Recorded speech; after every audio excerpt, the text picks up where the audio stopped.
नमस्कार दोस्तों, जैसा कि मैंने पार्ट 1 में भगत सिंह की बातें बताई थी, आगे की चर्चा जारी है। भगत सिंह अक्सर किताबें पढ़ते रहा करते थे। कभी विवेकानंद की, कभी गुरु गोविंद सिंह जी की, कभी मार्क्स की तो कभी लेनिन की। भगत ने जो किताबें पढ़ी, उन किताबों ने उनकी सोच को नए ढांचे में डाला।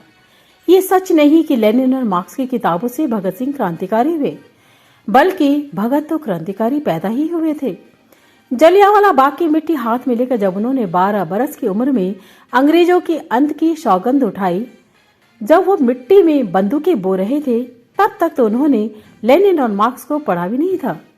तो बहुत संभव है कि जुल्म के खिलाफ सशस्त्र विद्रोह करने की प्रेरणा उनको गुरु गोविंद जी से ही मिली थी, क्योंकि बचपन से ही वो गुरु गोविंद सिंह जी को ही पढ़ते आ रहे थे।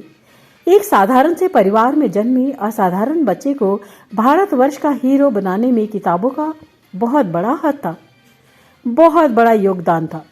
ये बात सच है और सीखने लायक भी है। भगत बहुत हैंडसम थे, बिल्कुल गबरू जवान।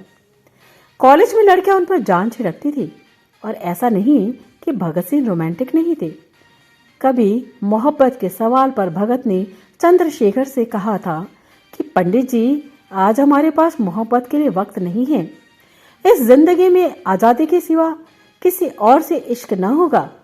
अगला जन्म जो मिला तो एक ही काम करेंगे, सारी उम्र महबूब की बाहों में गुजार देंगे। उनके बारे में उनके दोस्त कहा करते थे कि वो विरह के गीत सुनकर, दर्द भरे नगमे सुनकर रो पड़ते थे। गली के मोड़ पे लड़कों के एक जमघट में ये किसने दर्द भरी लय में माहिया गाया, मुझे किसी से मोहब्बत नहीं, मगर ए दोस्त क्या हुआ कि दिल बेकरार भर आया। साफ जाहिर है भगत के सीने में एक धड़कता हुआ दिल था, लेकिन वो ये कभी भी दर्शाते नहीं थे। जानते थे कि आजादी की राह में किसी दिन उड़ती हुई गोली उनके दिल को धड़कने पर ऐतराज कर सकती है। फिर उसका क्या होगा जब अपने पीछे वो किसी को रोता बिलखता छोड़ जाएगा। मिट्टी में बंदूक बोने वाले भगत ने कभी मोहब्बत का पौधा अपनी दिल की जमीन पर उगने ही नहीं दिया। ये सोच के बोए नहीं ख्वाबों के दरख्त, कौन उन जंगलों में लगे पेड़ को पानी देगा। भगत महज 16 साल के थे जब उनके माता पिता शादी के लिए उन पर दबाव डालने लगे। भगत जानते थे कि दुनिया में किसी को भी समझाया जा सकता है, लेकिन उस माँ का क्या, उस माँ को जिसने बेटे को जन्म दिया हो और जो अपने बेटे के सर पर सेहरा देखने को तरसते हो। बड़ी से बड़ी चुनौती से हंसकर लड़ जाने वाले भगत माँ की बात को टाल न सके और चुपके से चले गए कानपुर। यानी एक दिन चुपके से कानपुर भाग गए। जब माँ ने पूछा ऐसा क्यों किया भगत, तो भगत बोले, अगर मैं गुलाम भारत में शादी करूंगा तो मेरी दुल्हन सिर्फ मेरी मौत होगी। किसी की मांग में सिंदूर भरने का मुझे हक नहीं है माँ।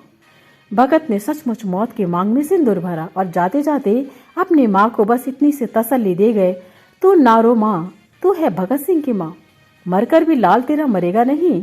घोड़ी चढ़कर तो लाते हैं दुल्हन सभी, हंस के हर कोई फांसी चढ़ेगा नहीं। लाहौर सेंट्रल जेल, भगत सिंह अब कैद में थे और फांसी का फंदा सुनाया जा चुका था। तारीख नजदीक आती जा रही थी। अंग्रेज ऑफिसर रॉबर्ट्स और बारकर उन्हें मिलने आए और कहने लगे कि माफी मांग लो मगर जान बच जाएगी। लिख दो चिट्ठी में सरकार को कि अपने किए पर शर्मिंदा, और भूल जाएंगे हम कि तुमने असेंबली हॉल में बम फेंका था। बस तुम झुक जाओ एक बार। भगत सिंह मुस्कुराकर अंग्रेज ऑफिसर की ओर देखते रहे, बोले कुछ नहीं, लेकिन उनकी बस मुस्कुराहट बोल रही थी कि तेरी फिरौनियों की है तो बस औकात इतनी सी, बहा कर बेगुनाहों का लहू इतराना आता है। ये बात तुझको कौन समझाए कि वो झुक नहीं सकता जिसे कट जाना आता है। और भगत सिंह ने एक चिट्ठी लिखी।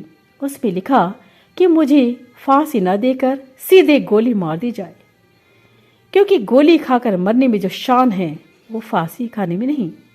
मगर अंग्रेजों ने उनकी ये ख्वाहिश भी पूरी न की और लटका दिया फांसी के तख्ते पर भगत सिंह उसमें भी संतुष्ट थे और उन्होंने सोचा, मुझे तो वीर गति चाहिए, गोली नहीं तो न सही फांसी सही। भगत ने फांसी का फंदा ऐसी दीवानगी से चुमा जैसे मेहंदी से सने दुल्हन के हाथ चुम रहे हों। तो इसी के संग जय हिंद, जय भारत, जय भगत, मेरा भारत महान। तो लेते रहेगा श्री राम का नाम, करते रहेगा अपना काम। और यह है रेडियो हिंदुस्तान। पेड़ लगाएं, पेड़ लगाना सिखाएं, जल बचाएं, जल बचाना सिखाएं। इसी के संग धन्यवाद।